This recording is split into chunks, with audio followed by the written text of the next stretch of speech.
Well, who do you think won the vice presidential debate? It was another hot one. Also, race relations in Oklahoma. A U.S. Senator is into it up to his chest right now. We'll talk more about that. And is I can and I don't? Right now on Flashpoint.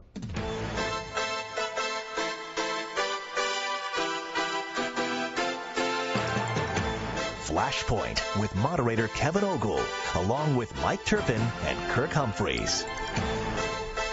Good morning and welcome to Flashpoint. He just flew in from points unknown. I think he was James Lankford, our U.S. Senator from one of the Oklahoma. swing states. One of the swing states up there campaigning. Anyway, our guest on Flashpoint today is U.S. Senator from Oklahoma, James Lankford. Senator, it's good to see you again. Thank you. It's nice to be back at the table. I know that you've been busy lately. We're going to talk about that. But let's just talk a little bit about what you've been doing lately.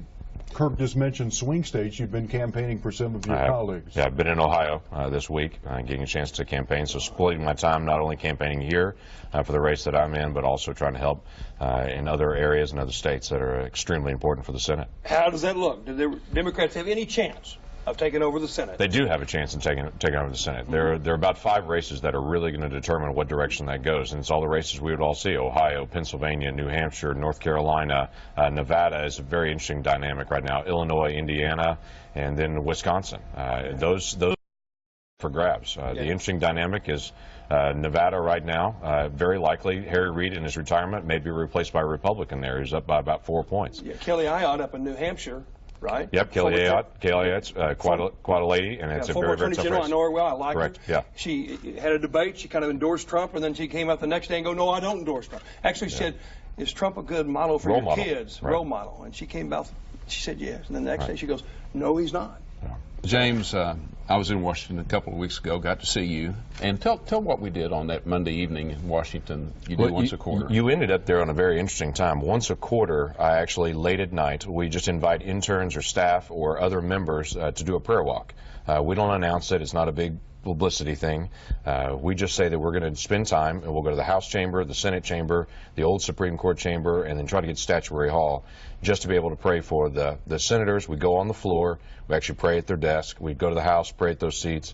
Go to the old Supreme Court, pray for the members of the Supreme Court, and then we pray for the President, the Vice President, and for the members of the Secret Service and the Capitol Hill Police. And it's about an hour, and we do it about once a quarter, and it's just been a very good time. Well, but y'all end up there at a very interesting time to be able to come join us. Thank you for just living out your faith as you do what you do as a United States Senator. Yeah, for those who don't know, Senator Lankford was the former director of Falls Creek for about 15 years here in Oklahoma, which is basically it's a Baptist. It is, but it's all denominations come. It's owned by the Southern Baptists here in Oklahoma, but all denominations come. Largest church camp in the world. Wow. Yeah. It is. So I'm going to pivot from that. As they say, that's the word in politics now. You're going to pivot? You got to pivot. It used to be triangulate. Now it's pivot. Now it's pivot. Yeah. But continue kind of the spiritual mode, if you will. You know, what you've done in North Tulsa, I'd like to spend 2 or 3 segments on that. I grew up in North Tulsa. Right. You've spent a lot of time in North Tulsa. You talked about the 1921 race riot. Right. So openly. A lot of people want to deny it even happened.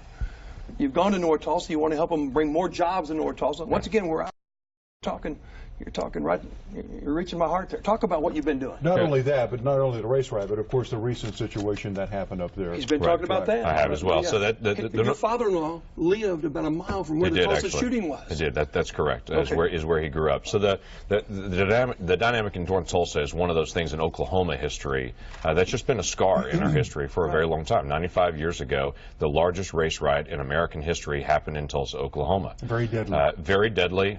There's no way to ever count the number of bodies there. There's been estimates from between 50 and 75 to 300, but there's no way to track what actually happened during that 24-hour period, the end of May into early June. When that race riot occurred in 1921, Oklahoma had really thought they'd escaped it. There was a lot of race riots around the country in 1919. So a lot of African-American soldiers were returning back from World War I. That was integrated with our military in World War I. They were returning back, trying to get jobs, trying to land. There was a lot of competition. All the climax of the KKK during that time period, and there were riots all over the country, but not in Oklahoma. But then came 1921. And in 1921, there was an enormous race riot that occurred in Tulsa, burned the Greenwood district to the ground. And that was the African American district? It was. That's the African American district of North Tulsa. Now, now the highway comes through there, 244, and it's hard to be able to see some of the boundaries now. But basically, from the Brady Arts District, and there's the highway, right on the other side of that, that's the North Tulsa, that's the Greenwood district. There are a group of folks there that are trying to go back to what was called Black Wall Street. Oklahoma was renowned. Black Wall Street. That's right, was renowned around the country because there were black towns in Oklahoma, like Langston, like Greenwood. There were about 30 of them scattered around, where African Americans early on, in the early part of our statehood, were coming to Oklahoma and establishing towns.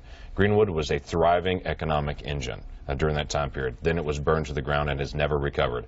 Folks like Donna that we had talked about before are trying to do what they call the North Tulsa 100. We're trying to find will bless and encourage what they're doing there. They're trying to establish 100 new businesses to restart a community again that's basically laid dormant for 95 years since that riot.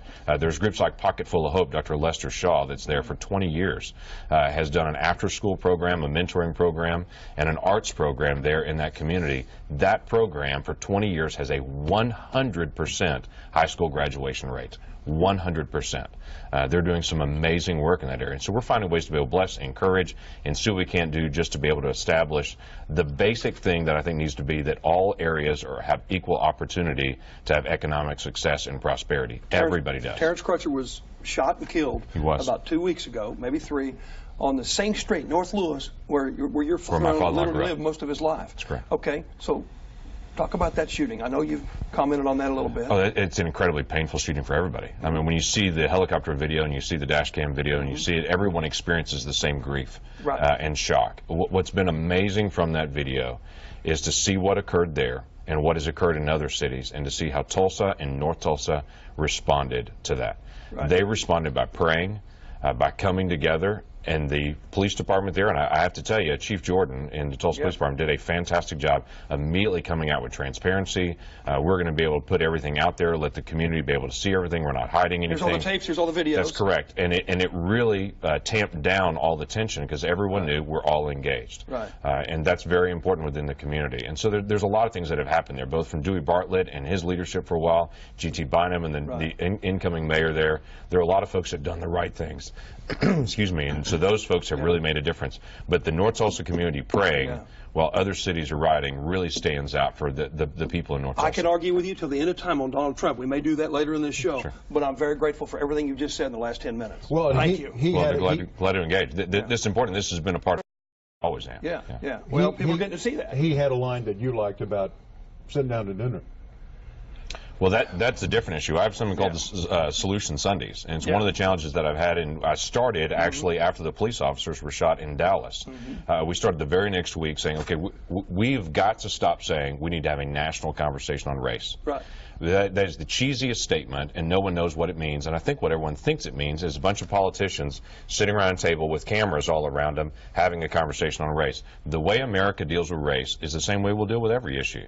When one family gets with another family, gets our feet under the same table. And so what I try to tell people is we're never going to get all the issues. Someone's kitchen, someone's dining room. That's correct. So what I tell people call and invite somebody to dinner. That's exactly right. So I call it Solution Sundays, and I say if you've never had a family of another race in your home for a meal, find a Sunday. Sundays are usually a slower day and important to us as Oklahomans and across the country. And a very segregated day. And they're a good day, but they're a good day to resolve this. So if you take any Sunday, lunch or dinner, and your family invite another family of a different race to your home for dinner, and what I like to say is you can't get all the issues on the table till we get all of our feet under the same table. That's a great word. And just allow the conversation to go. You said don't go through your pastors, do it yourself. Well, no, do it yourself. That's exactly right. So and it doesn't matter. It's a black family inviting a Hispanic family, a Latino family, an Asian family, white family, whatever it may be. It's just your family and your kids seeing the model of that. It's breaking a generational chain if it exists in your home, and for some it does and some it doesn't.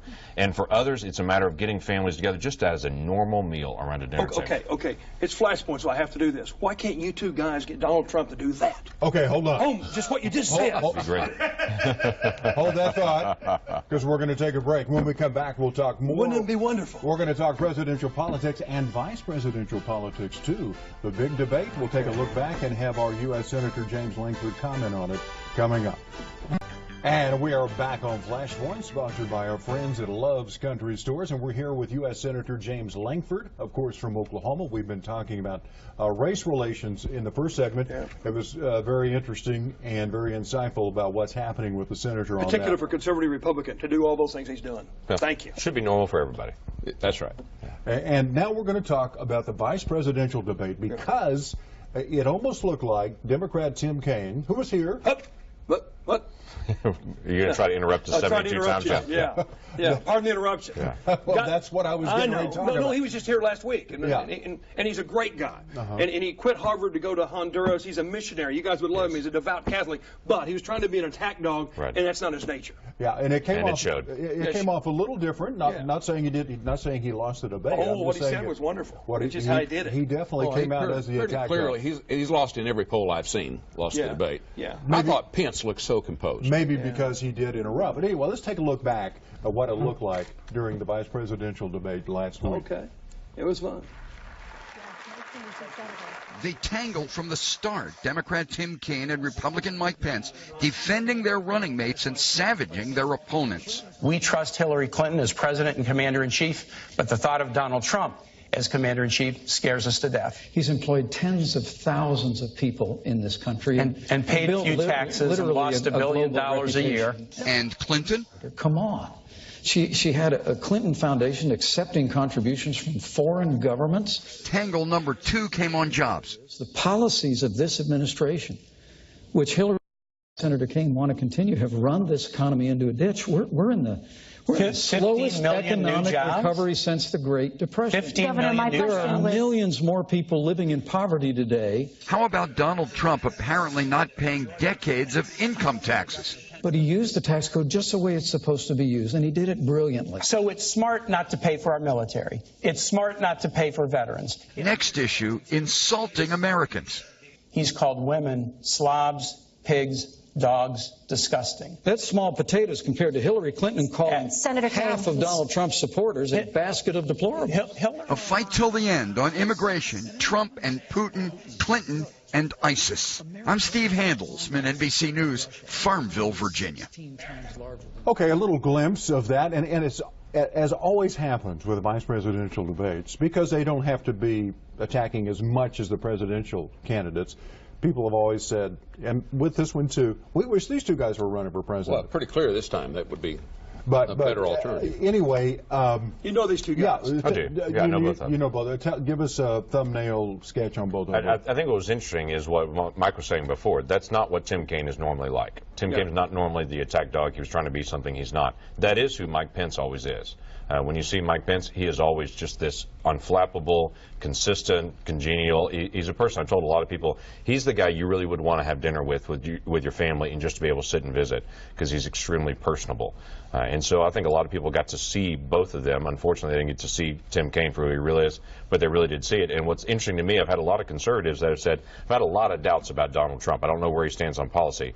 But when I see Tim Kaine and think if he fills his White House with people like that, we're going to be okay. Yeah. Pence, when you see For Pence. I'm sorry, did we say? Yeah, you said Kaine. Kaine, not Kaine, Pence. No, you said Kaine, so I wasn't going to interrupt. I was not going to interrupt. When conservatives see Mike, think that's a good guy. Yeah, but you said nice things about Kaine. I've said on this show many times that I've struggled with Trump. Yeah. And I voted absentee. I did it yesterday, and I voted for Trump. And I'll tell you why.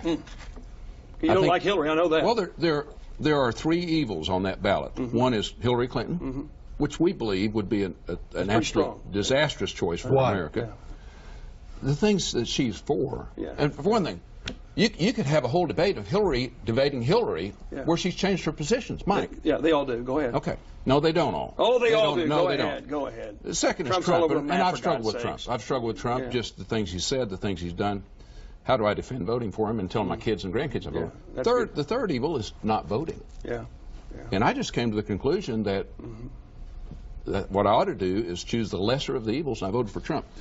But it does encourage me that he selected Pence. That shows some good judgment. So the two things that I come back to over and over again are the key things, and these are things Hillary Clinton and Donald Trump have both talked about, are the Supreme Court. Whoever's the next president, January the 20th, they're going to lay out the next candidate, or the next nominee for the Supreme Court. That person will quickly go through a process, and they will actually change the direction of the court. It will be 5-4, one way or the other. Ruth Bader Ginsburg, contrary to popular belief, won't live forever, and that will probably be the next person that will be up on the court to switch, and it will be a generational change in the court. So when you talk about things like Second Amendment, when you talk about religious freedom, you talk about the ability for the executive branch to be able to make executive decisions without a check in the law, all of those things will be determined by the next Supreme Court. So that's number one for me. Number two for me is Mike Pence. He is in many ways the certification for that administration. Senator Kirk, I got to be careful here because I'm almost too passionate about it. I look at the world through Sarah's eyes, my daughter's eyes. You've got a wonderful wife and two beautiful and talented daughters. I've met them. I've met her too. How could you ever put your name next to support a guy that's denigrated women all of his life? Mike, I know you've been pragmatic. I know you talk about the Supreme Court. How could you ever trust him with the Supreme Court? You don't know what he's going to do. He has not earned your trust. He's not earned your trust. Nor has Hillary. That's fair. No, I understand that too, but he's not earned your trust. That is the greatest challenge. And I would say, as a dad of two daughters, I look at it and I say, neither of them I want to be as a role model, both Hillary Clinton or Donald Trump, for my daughters. I want my daughters to be better than that. I want them to grow up with integrity. I want them to grow up and be able to tell the truth. Not to be able to play all those games that I see both of them playing. And so what I have to look at is I do look at two candidates that I say I definitely don't want Donald Trump to be my pastor by any means. I have looked at the list of the Supreme Court that he has put out. It's a good list. And I look at Mike Pence, and I really do have to ask the question, if he fills the White House with cabinet officials and other folks like Mike Pence, we're going to be in pretty good shape. But I do want great role models for my children. And I said, I think maybe even you and I talked about a year ago, what I was looking for in a presidential candidate was someone humble with their power, a good role model for the family, because that's one of the key issues we face as a nation, are our families. A good role model for a family. Good role model for family. What we just said. I was about to say, though, good role model for family, humble with power, and somebody who can help the nation deal with some issues on religious liberty. I got none of those. You got either candidate. I got none of those. Do you understand Giuliani and Gingrich are his two big advisors? They've both been married 3 times each. He's been married 3 times. You're triumphant there. That's 9 marriages between them. And how can you sell that in your church? And I look at the Clinton marriage. And I look at all that's happened. Hey, and James, lasted for 40 years. So we're going to shame a woman for making a marriage work? Nope. And we're going to applaud these men for upgrading with all their divorces and all their new marriages? Not doing that. We don't applaud that at all. No, at all. No, at all. No, don't shame a woman that makes a 40-year marriage work, okay? But that's why I say I have a tough time finding a role model in this group. And that's been the challenge, All right, when we come back, it's called I Can. But some people are saying, I don't want to. We'll tell you about it coming up. And we are back on Flashpoint. Just wrapped up a very passionate segment about our presidential race. Now we're going to talk about this issue. Have you heard of this ICANN? What does that stand for? ICANN? Yeah, ICANN deals with the Internet assignment for names and numbers, and it's very nerdy, and then people don't know what it is. But about 2 years ago, the president announced that he wanted to take control of the future of the Internet from American oversight, because America created the Internet and has managed the Internet and has managed how it expands and how it grows. And he wanted to be able to move that to a global body. Well, Congress has fought him on this. In fact, last year during the omnibus that everyone hated, one of the things that we had in that was a prohibition for the administration to be able to give away the Internet to a foreign body. As of October the 1st, the president did it anyway, and he released the Internet future to a foreign body. What was their reasoning? They've never given a reason, and that's the challenge. We've had multiple hearings, and they just said, we think that this is a global thing, that we should give it to a global body to be able to have. I think you protect free speech and the use of and the growth of the Internet by running it through an American system.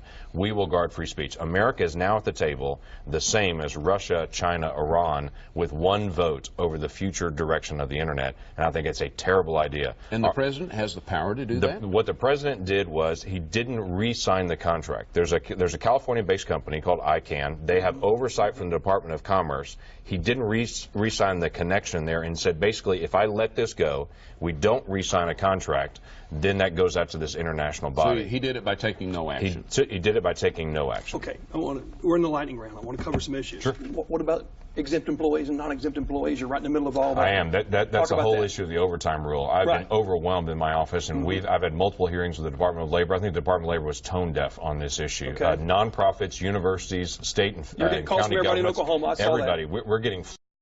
And what they did is they doubled the amount for overtime, and the president calls it the middle class minimum wage increase. It's a nice way to say it. The problem is, if you work for a nonprofit like the YWCA working with domestic violence shelters, it's a killer for them in their employment. If you're a youth pastor or a pastor, or if you work for a homeless shelter, you don't make that wage. It's $48,000. You work for a nonprofit, and they laid this down on nonprofits the way they did on big corporations as well, and just with this blanket ruling. And most of the nonprofits will just say they can't do it. And when I asked the administration, the solicitor from the Department of Labor about it, their statement was they should go back to their donors and ask them to donate more. It just doesn't work that way. Minute left, James. Go ahead. This week, Bill Clinton said that one aspect of Obamacare is the craziest thing in the world. Yeah. What's he talking about? Well, he's talking about the cost increase, and we'll see it in Oklahoma. Blue Cross Blue Shield, the only insurer left in Oklahoma for the exchanges, is increasing 75%.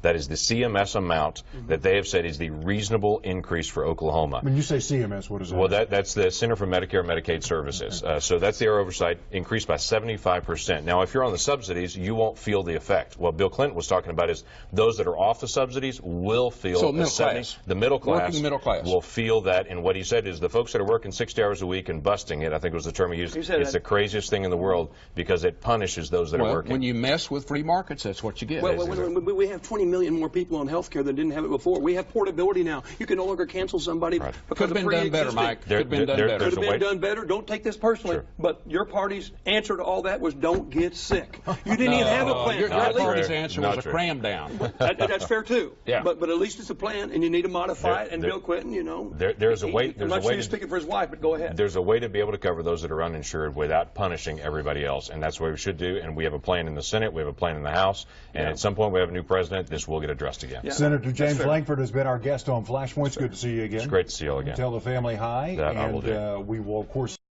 And you're up for a re-election too, and we'll follow that as well. How's that working out well? All right, we'll be back. Final segment on Flashpoint. Warm and fuzzy time coming up next.